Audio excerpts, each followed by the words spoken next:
Free-to-play online gaming can be a wonderful experience. There are games that are just absolutely stunning, and you're able to play them without spending any money because people spend years to make this work of art and then just hand it to you. No charge, my friend, this one is on the house. But when I took economics class, it taught me that money is important, and the developers have to put food on the table. So they implement what is referred to as a cash shop, an online market of in-game items you can buy with real money. Now most of the time, you don't just pay with cash, you first have to buy the virtual currency that the developers made. And the conversion rate is always fucked up. Like you give them $5 and that'll give you 75 blips. Or you'll throw down a 20 and it gets you 5,000 gems. But it's never the same, I've noticed. Well anyway, you take your blips or your gems or whatever and then you can buy what you want. But when the players have to spend money on a free product, it gets the game labeled as pay to win. And I'm going to go over various ways that games utilize their cash shops and how it can be done with minimal intrusion on the free-to-play gamer.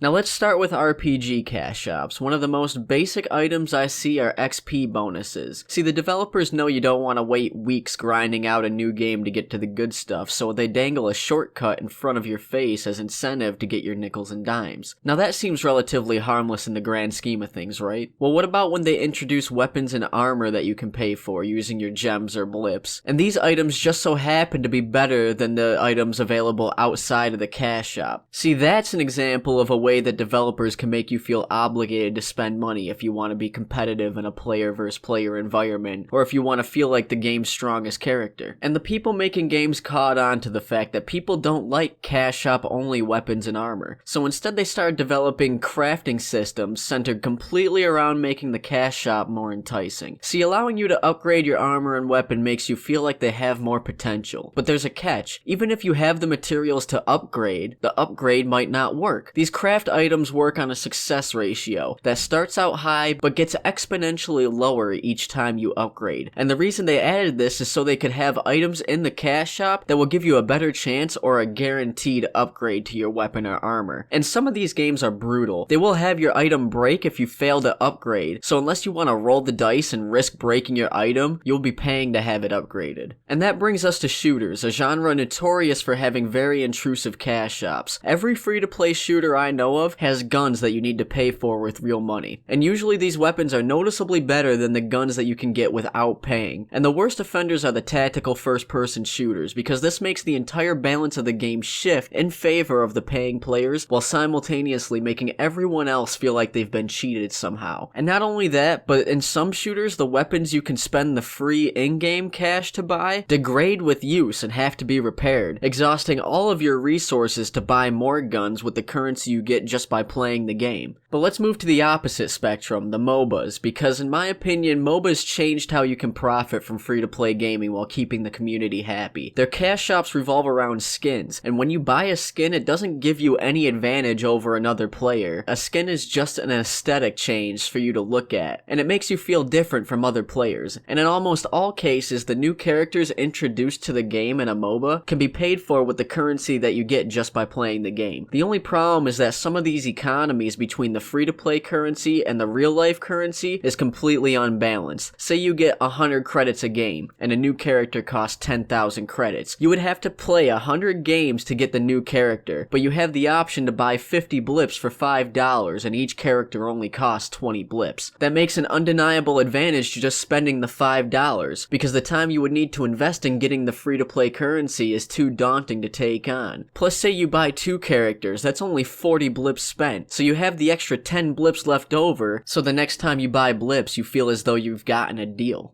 Speaking of fake deals, let's talk about the collectible card game craze in free-to-play right now. These games give you daily quests to complete and offer you about 20 coins each, and once you get 100 coins you can buy a card pack, usually ranging from 3 to 5 cards. But the game only gives you 2 or 3 quests a day and you have to wait for more. But you have the option of buying 10 or 20 packs at a time for 10 real dollars. But then there's also what I call card currency, a dust or sparkle you can get from destroying extra cards. But it's usually based on rarity, and you only get about a fourth of what the card is worth when you destroy it. So you would have to destroy 4 cards to get a card of equal rarity. And this makes the progression really slow for people that just play for free. And anyone that wants to play the game either has to front 50 or 100 of their real dollars, or endlessly grind until they get all of the cards they want from what are basically slot machines. But hey, some games don't even try, like these browser-based text games or the freemium games that are either flash-based or ported from phones. It's painfully obvious in these cases that if you don't spend money, you'll get an experience that's dull and tedious. The people that play these games are fully aware of what they're getting into, aside from small children or non-gaming adults.